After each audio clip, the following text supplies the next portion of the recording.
আজকে আমরা বেরিয়ে পড়েছিলাম অটো স্ট্যান্ডে, কারণ আমরা যাচ্ছিলাম কুম্ভ মেলাতে। তো যে কুম্ভ মেলার কথা তোমরা হয়তো ভেবে থাকবে প্রয়াগরাজে, সেটা নয়, কিন্তু আমরা যাচ্ছিলাম ত্রিবেণী কুম্ভ মেলাতে। তো আমাদের অটো নামিয়ে দিয়েছিল বাঁশবেড়িয়া মোড়ে, কারণ তারপর থেকে কোনো বড় গাড়ি বা কোনো অটো সেগুলো ঢুকতে অ্যালাউ ছিল না, শুধুমাত্র স্কুটি যাচ্ছিলো। তো আমি গেছিলাম কুম্ভ মেলাতে আমার মাসিদের সাথে, ভাইদের সাথে। তো ওরা আগে এসছে, বাট আমার ছিল ফার্স্ট টাইম। তো আমি অনেক এক্সাইটেড ছিলাম।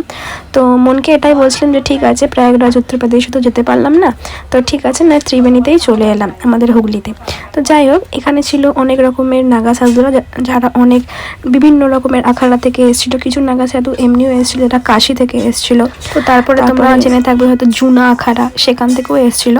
আর ওখানে চলছিল নানা রকমের শিবের গান। তোমরা এইটা একটু শোনো, আর তোমাদের মনটা দেখো কত ভালো লাগবে এটা শুনে।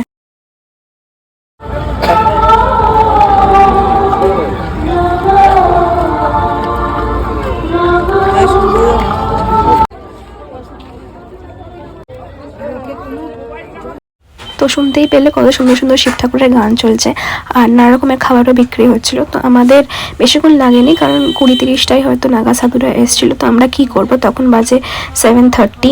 তো এত রাত্রি চলে যাবো, তো আমরা গেলাম একটু গঙ্গা আরতি দেখতে।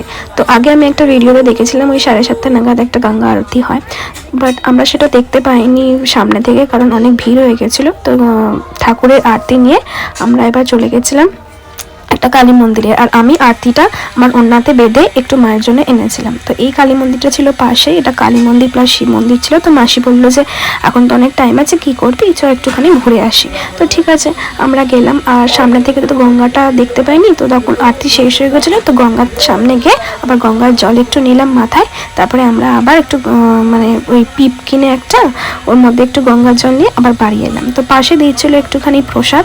তো আমরা লাইনে দাঁড়িয়ে পড়ে একটুখানি প্রসাদ নিলাম। আর প্রসাদ দিচ্ছিল হচ্ছে পায়েস, আর পায়েসটা দুর্দান্ত খেতে ছিল। আর আমরা সেটা খেয়ে চলে এলাম পাশে, যেখানে একটা অনুষ্ঠান হচ্ছিল। তো অনুষ্ঠানে একটুখানি বসলাম।